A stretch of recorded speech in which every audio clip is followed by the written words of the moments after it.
네, 오늘 함께 살펴볼 성경 본문은 전도서 3장 1절부터 15절까지입니다. 성경 전도서 3장을 펼쳐주시기 바랍니다.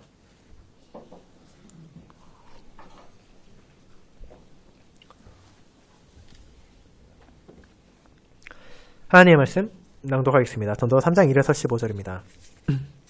범사에 기한이 있고 천하 만사에 다 때가 있나니 날 때가 있고 죽을 때가 있으며 심을 때가 있고 심은 것을 뽑을 때가 있으며 죽일 때가 있고 치료할 때가 있으며 헐 때가 있고 세울 때가 있으며 울 때가 있고 웃을 때가 있으며 슬퍼할 때가 있고 춤출 때가 있으며 돌을 던져버릴 때가 있고 돌을 거둘 때가 있으며 안을 때가 있고 앉는 일을 멀리할 때가 있으며 찾을 때가 있고 잃을 때가 있으며 지킬 때가 있고 버릴 때가 있으며 찢을 때가 있고 꿰맬 때가 있으며 잠잠할 때가 있고 말할 때가 있으며 사랑할 때가 있고 미워할 때가 있으며 전쟁할 때가 있고 평화할 때가 있느니라.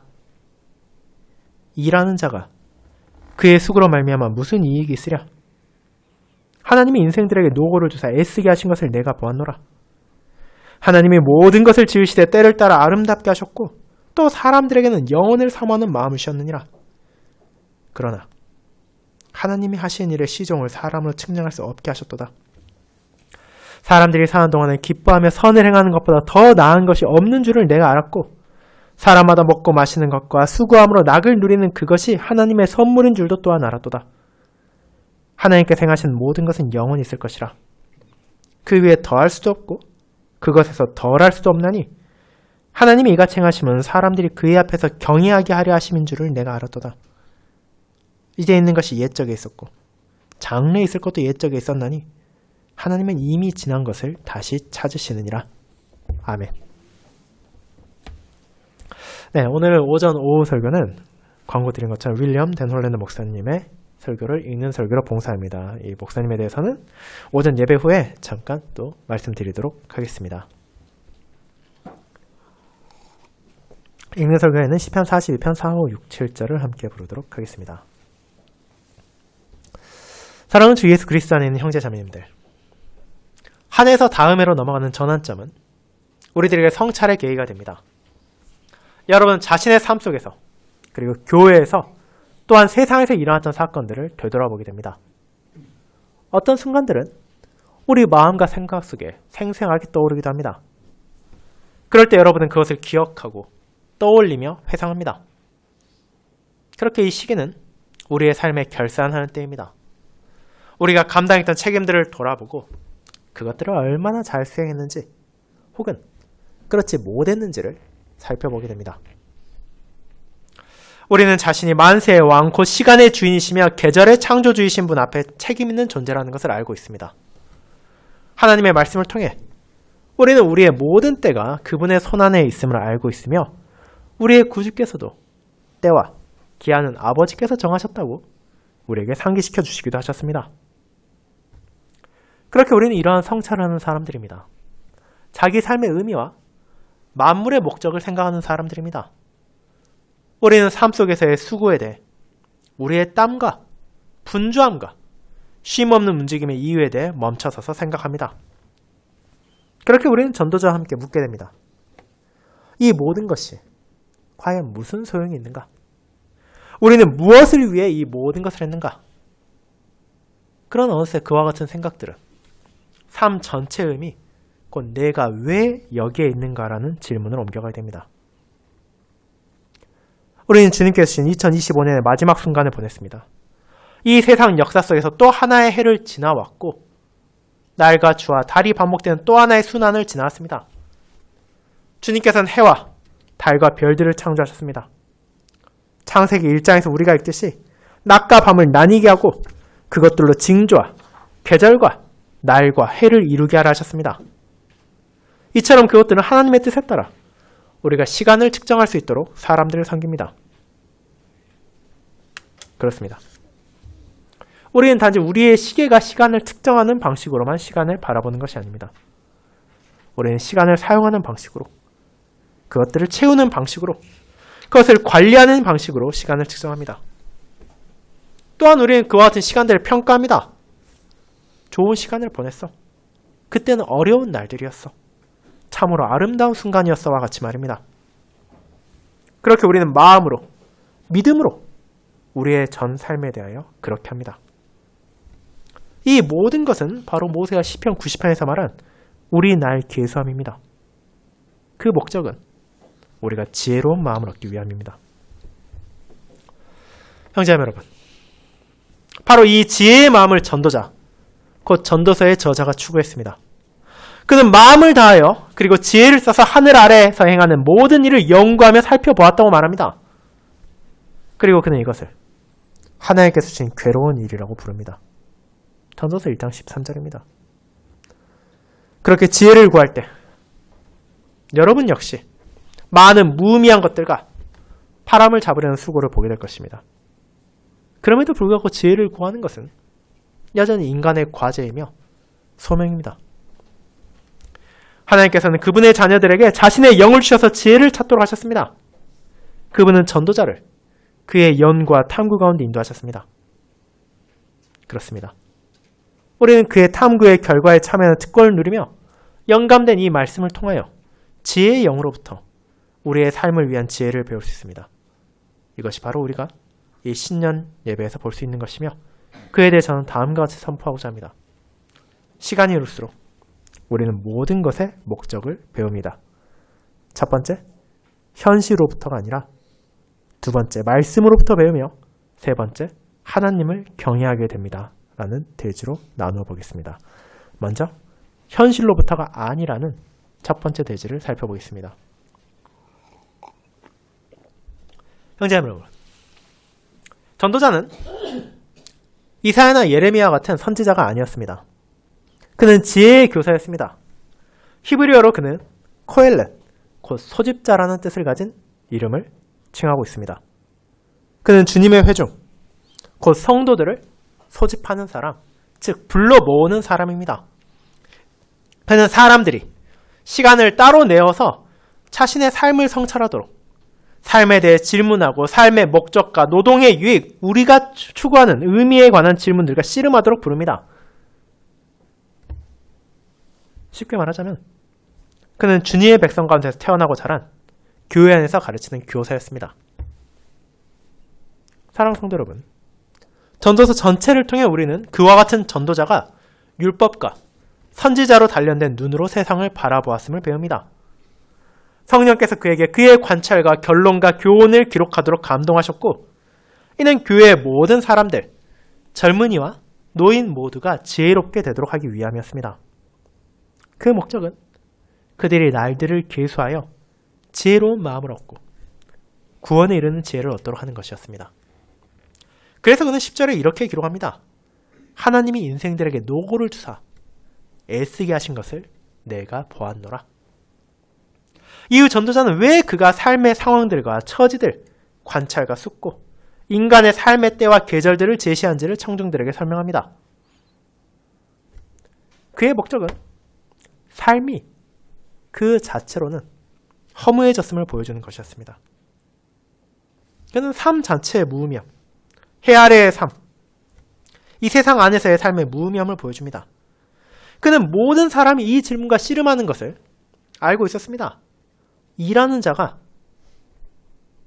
그의 수고로 무슨 이익이 있으랴? 9절입니다. 사랑하는 성도 여러분, 전도자는 그와 같은 자신의 관찰을 오늘 본문 1절부터 9절까지 모아놓았습니다. 그는 범사에 기한이 있고 천하 만사가 다 때가 있다고 말합니다. 날 때가 있고 죽을 때가 있습니다. 그리고 그는 그 일련의 대조들을 청중 앞에 제시하며 삶을 훑어내려갑니다. 이 목적은 어쩌면 다소 단조롭게 들릴지도 모릅니다. 긍정적인 것과 부정적인 것의 14쌍의 대조를 다 읽고 나면 8절에 이르러 이제 여러분은 이렇게 생각할지도 모릅니다. 아니, 이제 더 말하지 않아도 충분합니다. 무슨 말 하려 하는지 저도 알겠습니다. 라고 말입니다. 하지만 이것이 삶의 모습입니다. 이것들이 실제로 우리의 삶을 구성하는 것들입니다. 이 목록에는 명확한 질서나 구조는 없습니다. 그것이 바로 삶의 현실과도 같기 때문입니다.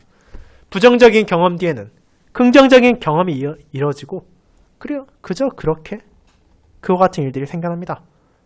이 목록을 들으면서 여러분은 거의 체념하며 이렇게 생각할 수 있습니다. 그래, 이게 바로 인생이지. 어쩔 수 없잖아 라고 말입니다. 이와 같은 현실과 힘들 앞에서 인간이 얼마나 미약한 존재들입니까? 하지만 그렇게 생각하게 하는 것은 전도자의 의도가 아닙니다. 그는 완벽한 목록을 만들려 하지 않습니다. 우리는 이 목록 안에 몇 가지 대조를 쉽게 추가할 수 있습니다. 예를 들어 일할 때가 있고 쉴 때도 있고 건강을 누릴 때도 있고 병을 견뎌야 할 때도 있습니다. 그렇게 이 목록은 완전하지는 않지만 지혜의 교훈이라는 목적을 섬기기에는 충분히 포괄적입니다. 곧 하나님께서 사람들에게 주신 일들을 보여주기 위함입니다. 이 목록은 길지만 의심할 여지 없이 인간의 삶의 현실과 활동들이 어떻게 사람들에게 짐이 되고 수고와 고통의 원인이 되는지를 보여줍니다. 이것이 어떠한 현실인지를 곰곰이 생각해보면 여러분의 결론은 분명할 것입니다.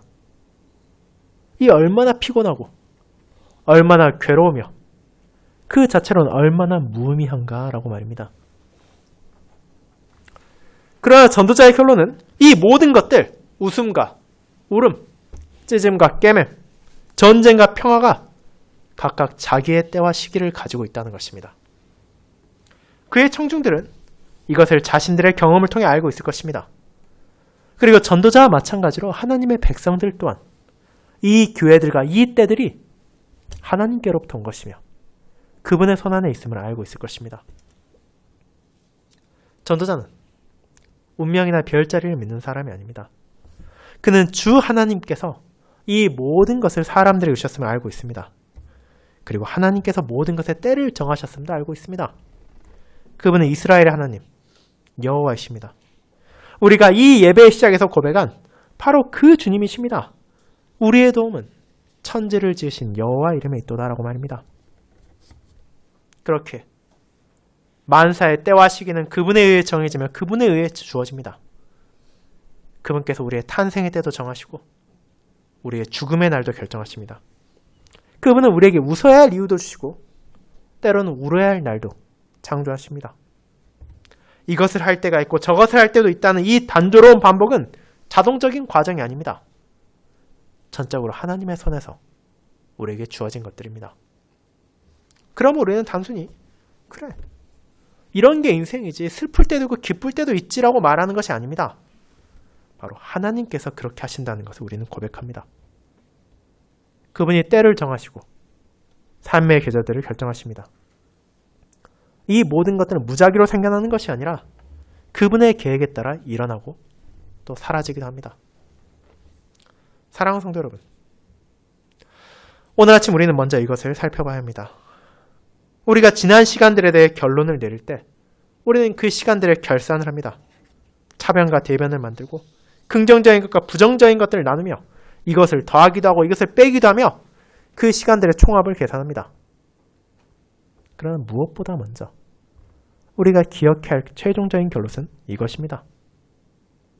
주님께서 그 모든 것을 정하셨고 그분의 계획을 이루어 가셨으며 모든 시간, 모든 날, 모든 사건이 그분의 계획과 그분의 생명에 대한 통치 안에 있었다는 것입니다. 그분은 하늘과 땅의 모든 것을 다스리십니다. 하늘과 땅의 모든 권세가 그분의 통치 아래 있습니다. 선한 권세, 악한 권세, 죄와 죽음의 권세, 악한 자들의 역사, 그리고 우리 주 예수 그리스도의 통치, 곧 그 모든 시간의 주권자이신 그분의 통치 말입니다. 그렇다면 궁극적으로 일하는 자가 그 수고로 무엇을 얻습니까? 이 질문을 던진 것 자체가 그에 대한 대답입니다.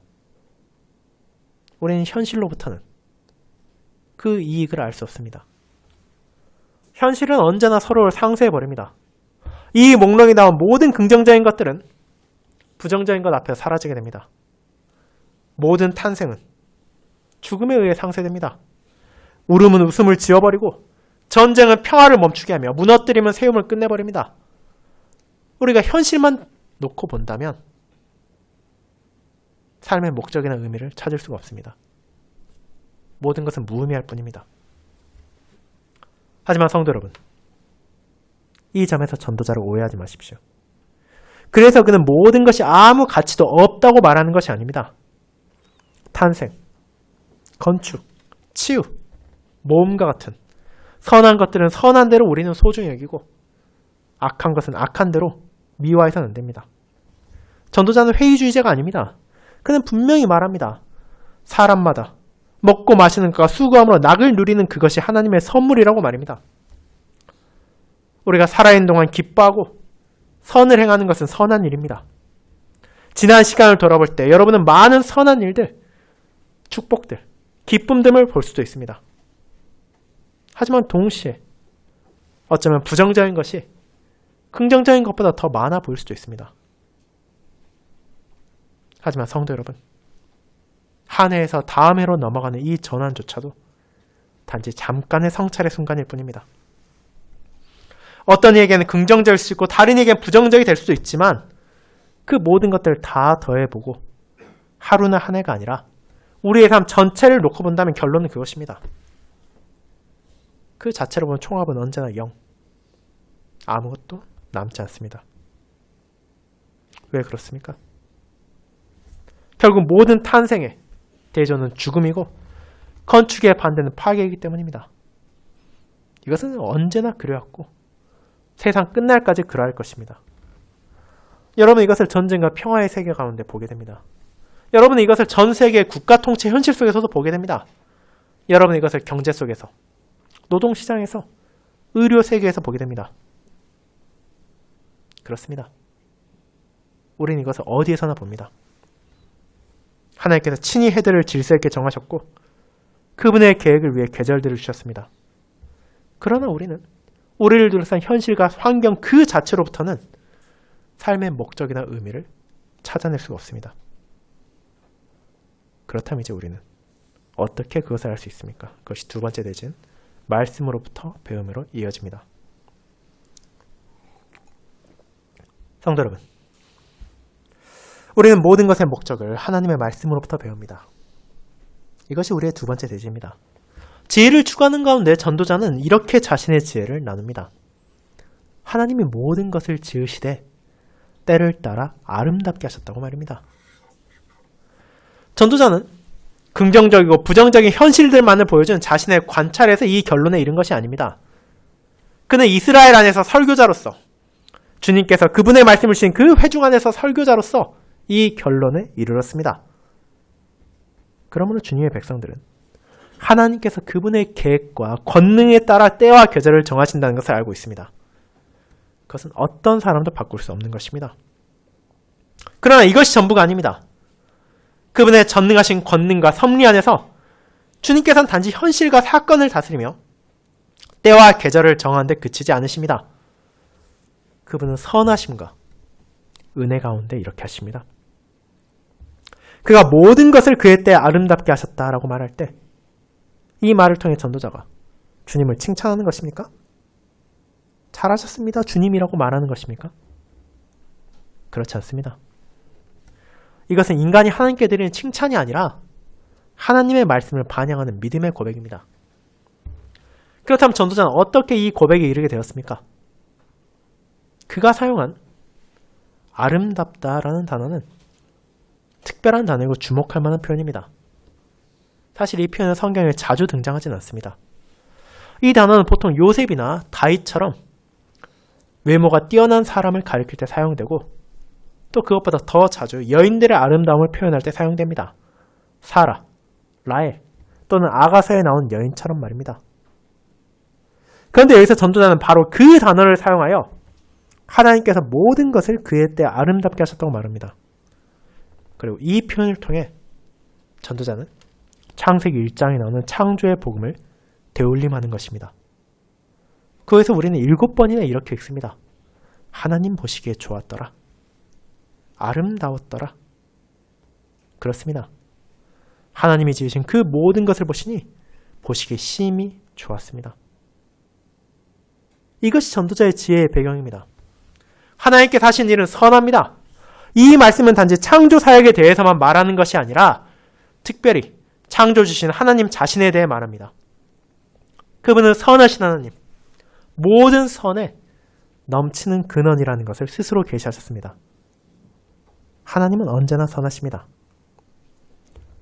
사랑하는 성도 여러분, 전도자가 이와 같은 창조의 말씀을 되울림할 때 그는 동일하신 하나님, 곧 그의 백성의 주님께서 보존과 섭리와 통치의 사역 속에서도 모든 것을 아름답게 이루신다고 선포하는 것입니다. 그분은 우리의 선하신 하나님이십니다. 그분은 모든 것에 때와 계절을 주시는 분이시며 탄생과 죽음의 날을 정하시고 웃음과 울음, 전쟁과 평화의 때를 정하시는 분이십니다. 그분은 모든 것을 그의 때 아름답게 하시는 하나님이십니다. 그분은 이스라엘의 역사 가운데 그분의 행하심과 지혜와 사랑과 은혜를 통해 그 현실을 자신의 백성들에게 보여주셨습니다. 그리고 신약교회, 곧 우리들에게도 그것을 보여주십니다. 그분을 그의 선하심 가운데 아는 우리, 그리고 그분께서 모든 것을 합력하여 우리의 선을 이루신다는 것을 아는 우리들에게 말입니다. 물론 그렇다고 해서 죽음이 선하다거나 파괴나 전쟁이 선하다는 뜻은 아닙니다. 그것들은 창세기 1장에 존재하지 않았습니다. 그 모든 것들은 죄를 통해 들어온 것입니다. 그러나 이러한 죄와 죽음이란 악한 것들이 하나님을 악하게 만드는 것은 아닙니다. 그분은 선하셨고 여전히 선하십니다. 그분은 우리가 스스로 빠져들어간 그 비참 가운데 우리를 그대로 내버려두지 않으셨습니다. 오히려 역사 속에서 모든 일을 다스리셔서 계속해서 자신의 선하심과 은혜를, 곧 우리의 유익과 우리의 구원을 구하시는 하나님으로서 자신을 나타내셨습니다. 사랑하는 여러분, 이것이 바로 전도자가 우리에게 전하는 지혜입니다. 삶의 현실 가운데 우리는 삶의 목적을 보지 못하지만 하나님의 말씀으로부터 우리는 하나님께서 선하시고 그분께서 여러분과 나의 삶을 그분의 선하심 안에서 인도하신다는 것을 배웁니다. 그리고 우리는 이것을 전도자의 시대보다 훨씬 더 잘 알고 있습니다. 율법과 선지자들이 가리키고 예언했던 것을 하나님께서는 복음 안에서, 곧 재창조의 사역 안에서 완전히 계시하셨기 때문입니다.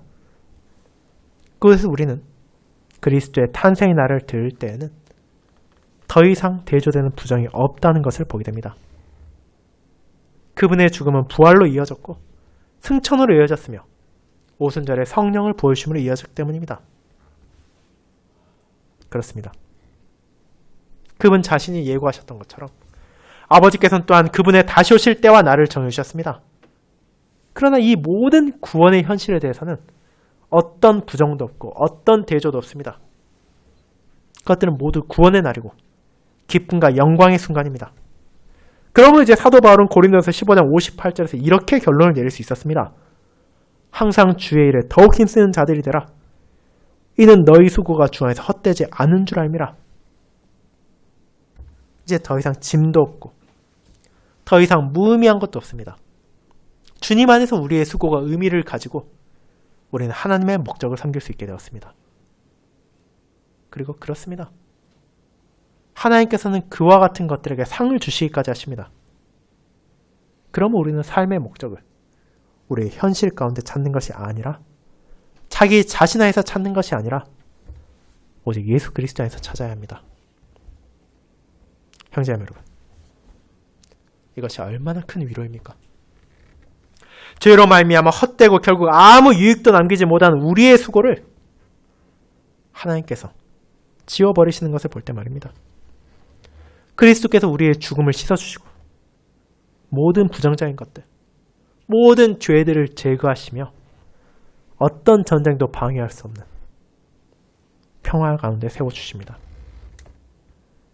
그분께서는 우리의 눈물을 닦아주시고 배옥과 제 가운데 있는 우리의 애통을 영원한 춤과 기쁨으로 바꾸어 주십니다.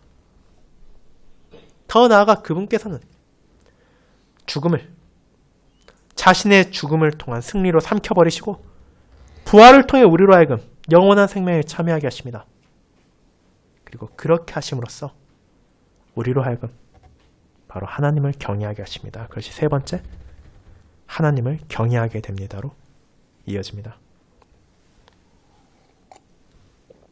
성도 여러분, 이것이 우리의 세 번째 대지입니다. 물론 우리는 아직 그 시점에 이르지 않았다는 것을 알고 있습니다.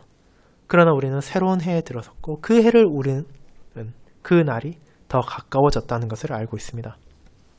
그 날은 그리스도의 재림의 날, 곧 영원한 불멸의 날입니다. 물론 우리는 그분이 2026년에 오실지에 대해서는 알 수 없습니다.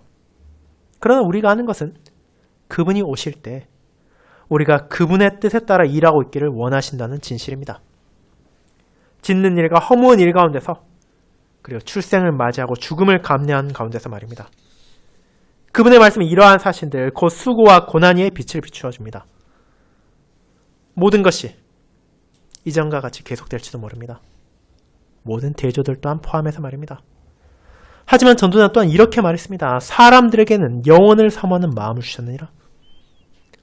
이는 하나님께서 사람을 창조하시되 그 모든 삶의 점들을 연결하고 퍼즐의 조각을 찾으려는 성향을 갖도록 하셨다는 뜻입니다. 하나님은 사람이 삶의 의미를 찾고 사물의 목적을 숙고하며 이 세상과 우리의 삶에 대한 하나님의 계획을 탐구하도록 만드셨습니다.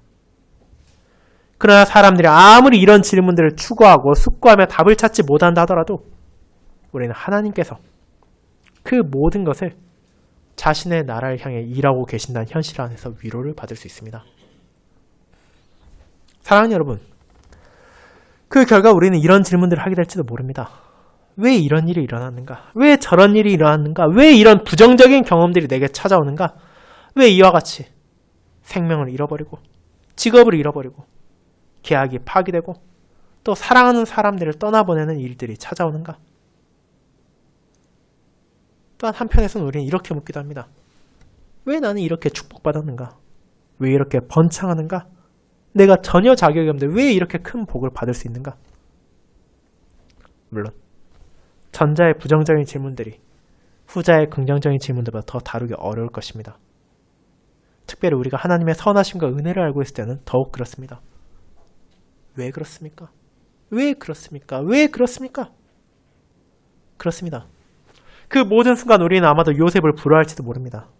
그는 자기 인생에서 일어난 모든 사건들이 왜 일어나게 되었는지를 자신의 형제들에게 말해줄 수 있었기 때문입니다. 곧 하나님께서 큰 백성을 생존시키기 위함이었다는 것입니다.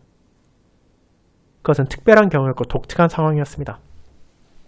그러나 그것은 하나님께서 모든 것을 우리의 유익을 위해 돌리시고 모든 것을 우리의 구원을 위해 함께 역사하신다는 사실을 우리에게도 가르쳐줍니다. 그리고 그것은 우리의 삶에도 적용됩니다. 아주 작은 일에서도, 일상적인 우리의 고난과 슬픔에서도, 그리고 평범한 사건에서도 말입니다. 그때 우리에게도 전도자의 지혜가 적용됩니다. 그는 말합니다. 하나님이 하시는 일의 시종을 사람으로 측량할 수 없게 하셨도다. 왜 그렇습니까? 하나님께서 이렇게 하신 것은 사람들이 하나님을 경외하게 하려 하심입니다. 사랑하는 여러분, 전도자는 우리에게 주님의 지혜를 가르칩니다. 우리가 주님을 깊이 존경하려면 자기 자신의 자리를 알고 주님 앞에 겸손해야 합니다. 그리고 그분의 자녀로서 예수 그리스도 안에서 우리의 아버지이신 하나님을 신뢰해야 합니다. 그것은 더 많은 감사와 찬양의 이유를 줍니다. 그분의 선하심을 인하여 그분의 위대하심과 위엄으로 인하여 더 큰 경애를, 그분의 은혜와 구원과 소망으로 인하여 더 큰 감사를 줍니다. 그 모든 것은 예수 그리스도 안에서 우리에게 주어졌습니다. 그분은 하나님의 어린 양이시며 하나님께서는 역사의 두루마기를 그에게 주셨고 아버지를 대신하여 모든 것을 다스리게 하시며 그분 안에서 우리의 삶은 안전하고 견고합니다. 그렇게 우리는 지난 한 해를 돌아보며 세상 가운데서 그분의 역사를 보고 우리의 삶 가운데서 그분의 선하심을 깨닫습니다. 우리는 그분께서 주신 복을 하나하나 계수하게 됩니다. 그분의 선하심은 하늘보다 높고 그분의 신실하심은 구름에 이르기 때문입니다. 물론 우리는 그런 시간에 지난 한 해의 부정적인 현실과 사건들도 보게 될 것입니다. 하지만 그 모든 것들 우리의 소망을 꺾지 못합니다. 그와 같은 고난과 어려움이 우리를 낙심하게 한다더라도 우리는 여전히 이 지혜 안에서 말씀으로부터 배운 진리를 붙잡고 하나님을 경외하며 고백할 수 있습니다. 내 영혼아, 내가 어찌하여 낙심하며 어찌하여 내 속에서 불안하는가? 너는 하나님께 소망을 두라. 그가 나타나 도우심으로 말미암아 내가 여전히 찬송하리로다. 시편 42편의 고백을 우리가 언제나 함께 할 수 있기를 소망합니다. 아멘.